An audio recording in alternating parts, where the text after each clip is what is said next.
I'm here speaking with one of Britain's foremost underwater photographers and filmmakers, Peter Scoones. Peter, thank you very much for joining us. Pleasure. You've just delivered a talk here at the show. It was very well received and there's plenty of people there. I imagine you could have filled the room 3 times over. Do you quite enjoy giving these presentations? Yes, they're not bad at all. It actually concentrates one's mind and you sort of actually start thinking about what you actually did. Yes, I enjoy them quite a lot, yeah. So you find it a good way to review your career? This spanned, what, 30 years now? Oh, it goes back a little bit longer than that. Well, I'm thinking back to perhaps associating with the BBC Natural History Unit, yes. Perhaps your work on life on Earth in the 70s. Yes. Things must have developed quite a bit. Oh, yes. Then. I mean, the biggest change is that we then, underwater and on the surface, we were using 60mm film. Nowadays, and for quite a long time now, I've been using video, and that makes an enormous difference, particularly underwater. Yeah. You've been involved with quite a lot of the technical advancements yourself, designs for underwater housings and the like. What do you think has been the biggest progress that has been made in underwater filming in those years? Well, I mean, it's been a pretty steady progress all along. We really started video underwater as soon as chip cameras came out rather than tube cameras. Tube cameras, broadcast tube cameras, were always needing a technician along to tweak them all the time, and as soon as the chip cameras came out, all of a sudden things got reliable and better for use in the field. So that was the biggest advance, the changeover to electronics. But with the electronic cameras, there's been a steady advance all the way along, until nowadays we've got high definition, and broadcast high definition cameras are really pretty superb. I mean, the quality is equal to 35mm cinefilm. So as I mentioned in the show, Planet Earth, the first episode of Planet Earth, we had the privilege of watching that at the Curzon Cinema in Mayfair, and you could not believe that you were watching video. It was just superb. Oh, so we've all been enjoying the high quality of the Planet Earth series. It's been having massive audiences and rave reviews everywhere. Would you rate this as the best work you've done? Well, of course, there's not an awful lot of underwater in it. Yeah. I think some of the stuff that we're capable of doing is the best that I've done. Some of the sequences we've worked on that haven't made the program were pretty good, but they will probably be used in the movie because there's going to be a film cinema release made from the Planet Earth footage, and some of the sequences that will work well in the cinema won't necessarily work on the small screen. And of course, you're all watching it in standard definition, so you're losing a lot of the quality. Maybe it'll be transmitted again when BBC starts doing high definition, or somebody else will buy it. No, we can look forward to seeing it. Yeah. Now, of course, you're heavily involved in the Blue Planet, which was many years in the making. 4 years to do the Blue Planet? Yes, about that. I was involved with it about 5 years. Actually. Yeah, just a lot of talk after that with the time that it took and the cost of it, that maybe the BBC would never be able to make a series like that again, but clearly it was very well received and very popular. It's been a huge success. Were you surprised that Planet Earth came about? No, not at all. I mean, the producers in the BBC have been always a bit shy of tackling underwater subjects because they don't have the control that they would like to have. So it's not very popular amongst producers. However, it tends to be very popular amongst the general audience. The wetlands program for the Planet Earth series, I believe, had the highest ratings of any of the programs that have been out.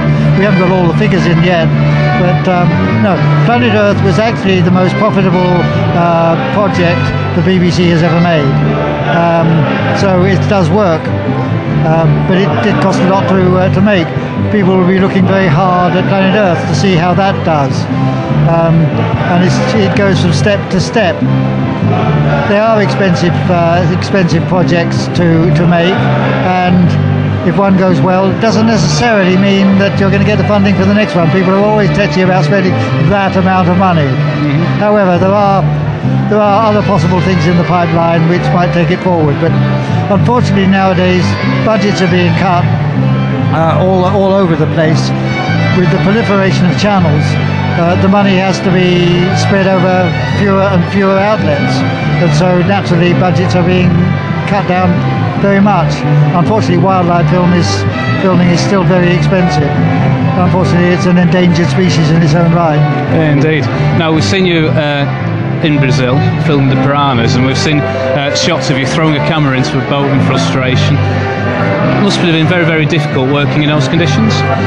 Yes, well, wildlife filming is frustrating at times for all the crew, and I think at times you've got a producer there. You've got a lot of people sort of under his command, and he's got to program things, and sometimes maybe the producer's a little bit less patient than a wildlife cameraman might be, and if you're trying to film piranhas and there aren't, or don't appear to be any there, it doesn't mean to say they aren't there. It means that they haven't got used to you yet. And us cameramen are used to being very patient and waiting till the creatures get used to you and you find out how they behave and such like. If nothing happens for a couple of days, the producer gets very tetchy seeing all the money roll out of his budget and nothing getting into the can, as it were. So we do tend to move around rather more than we should, but I think frustrations do boil over at times, you know. And in that particular case, it was very frustrating. The things were just about to happen, and somebody decides, no, we're going to pack up and go somewhere else. You know, and you think, we're nearly there. If you wait a little bit, it'll happen. Oh, dear. No.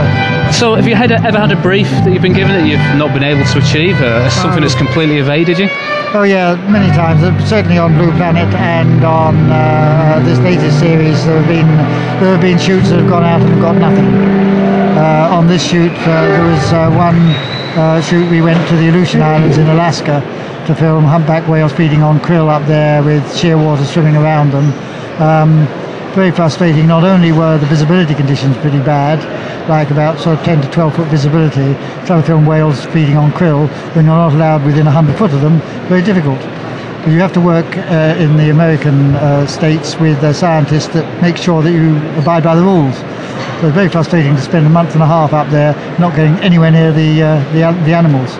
So things can get very frustrating. And on Blue Planet we were sent to places on wild goose chases quite often. There's one sort of time that we went to the Bahamas to film bottlenose dolphins that were sort of feeding by sticking their noses in the sand and sort of catching razorfish and such like. They build sort of lots of burrows or lots of marks where they've been. And so we were there for about 12 days. Then the producer gets very tetchy and says, well, we must move off somewhere else because the dolphins aren't there. So we move off a mile from our anchorage and had a look around, couldn't find any dolphins, moved back to where we'd been, and there were the signs of the dolphins having been there. So we missed them. Very frustrating. They never came back. So is there anything you desperately would like to get some footage of but have never been able to manage? I've done most things. What I'd like to do is like to go back and do them all again in high definition. Indeed. So we've seen in Planet Earth, this series, filming elephants underwater. Is that a first for you? That's a first for me, yes. It's not the first time elephants have been filmed underwater. Off the Andamans, they've been filmed several times because they regularly go between the islands in pretty clear water. But it's a first for me, and certainly it was a very pleasurable experience because the elephants were actually enjoying themselves, visibly. And it's always nice to do some sort of behaviour that isn't either sex or violence. Yes.